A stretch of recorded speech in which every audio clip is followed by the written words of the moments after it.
Welcome to this video on summarization using generative AI. This is one of the most useful techniques and uses of generative AI, and almost everyone should be using it. If you've seen my previous introductory video, we have looked at 6 use cases, including classification, personalization, summarization, image analysis, accessing medical databases and information extraction. So the platform that we will use in this case is ChatGPT. And for this, all you require is a free Google, Microsoft, or Apple account. And these are optional, but it's really useful to use an account using this.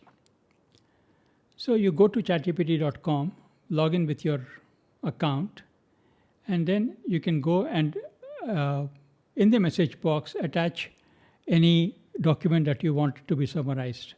It can be in PDF or text or document format. Once it's attached, then you can ask it various questions. In this case, I've attached an article, which is a 58-page article on the capabilities of the MedGemini model. And I've asked in the prompt a summarization of it using 10 bullet points. So you will see that it gives you a fairly comprehensive summary, and you don't have to go through all the 58 pages of the document to understand what it means. It's an excellent article on how MedGemini, or it's an advanced medical model from Google, is being used. And I highly recommend it. But not only summarization, that way you can also ask it questions like which go into depth of any particular thing that you want to know in greater detail. So in this case, the prompt talks about using advanced reasoning and self-training, and it'll give you just that part of it. So you can kind of slice and dice the document based on what your interests are. You will see that many of these techniques are used in AI, and we'll cover some of them in more advanced videos in this series.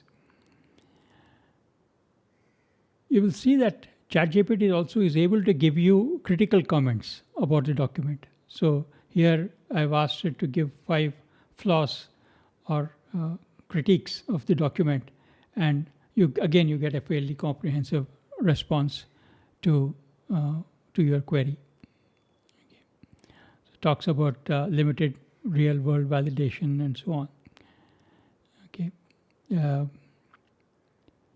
ethical and safety considerations, again, very important for us in healthcare.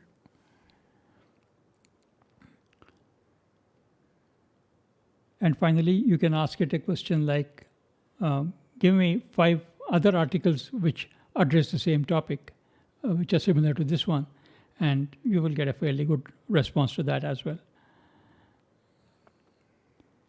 So here you see it's talked about MedPalm, which is a slightly previous version of MedGemini, GPT-4, which we are using in our video series. I have not used myself Flamingo or BioGPT, but it's something that to keep in mind as we go along and investigate this use of AI. So to conclude, this is a really useful way that you can use personally. If you have an account, it'll also store your previous prompts. So since as medical professionals we read a lot of articles, this is a way of very quickly going through an article. So very easy to use personal productivity tool.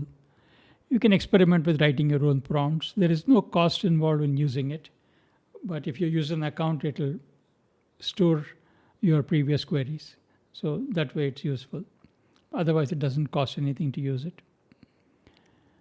I hope you found this video useful and will start using it in your work. So if you have any comments, please leave them in the video below, or you can email me. Thank you for your time.